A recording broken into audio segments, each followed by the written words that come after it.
Hello mga friends! May karton kami sa building at itatapon na ng kasama ko. Sabi ko sa akin na lang at may gagawin ako. Matibay yung karton kaya naisip ko na gawin na lang siyang shurak. Total wala naman akong shurak. So tara mga friends, gawin natin. Mahilig naman kasi ako mamulot-mulot ng kung ano-ano makalat. Kaya ayan, kinuha ko na yung karton. Nakaisip ako ng paraan kung paano ko pa siya magagamit, and ayan, yung maliit na karton, gawin naman nating triangle para maging base ng ating cabinet. Konting creativity lang ang kailangan, di naman kailangan bongga. Total ako lang din naman yung gagamit.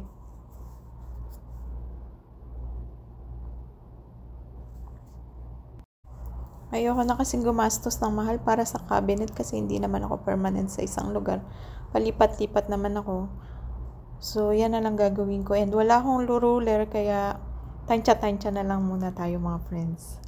Ayoko rin bumili ng ruler. Hindi ko rin masyadong ginagamit. Kaya kung ano na lang available, like that, yung karton na lang yung ginawa kong ruler para magpantay siya. Sabi nga nila, ang Pinoy daw madiskarte daw sa lahat ng bagay. And yan, yung height ng cabinet is para lang sa 3 layers ka-size ng shoes. So, lagyan natin ng 3 division.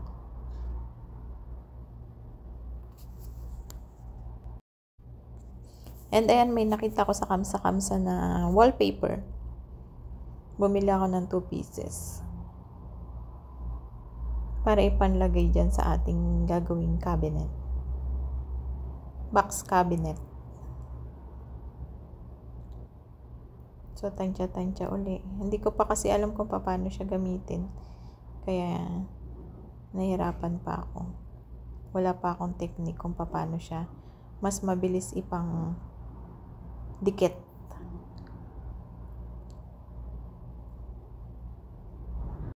And pasensya na, hindi masyadong pulido yung gawa ko.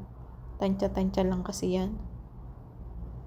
Ako lang din kasi yung gagamit. Pero, nasa sa inyo na mga friends kung gusto nyo yung mas bonggang-bongga. Kumbaga yung gawa ko hindi yan pasado sa QC.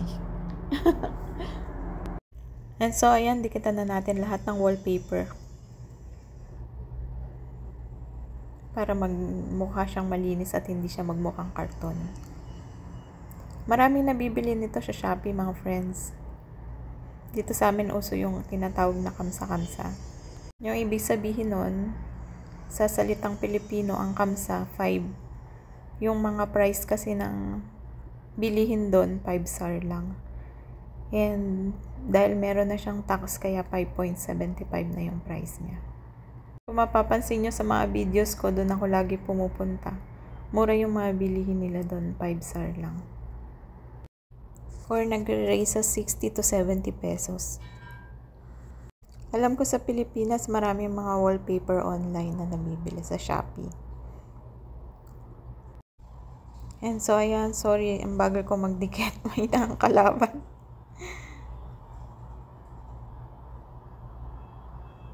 Kasi pagka first time mo palang magdidikit ng ganyan, wala ka pang masyadong technique.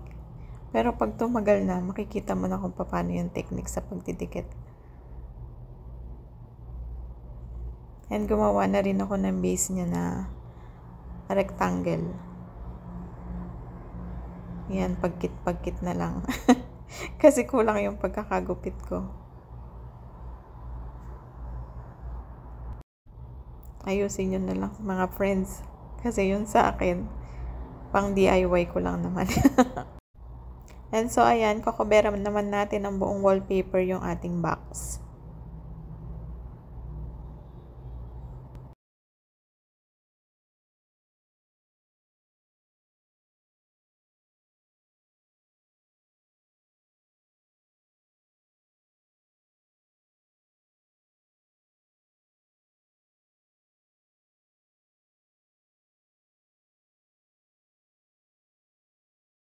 And then, ilalagay na natin yung ating base at yung mga rectangle na ginawa ko kanina. Dinikitan ko na lang para hindi maggewang-gewang kasi walang base sa kabilang gilid niya. Ginamitan ko na lang ng Scotch tape. Para mas maging matibay.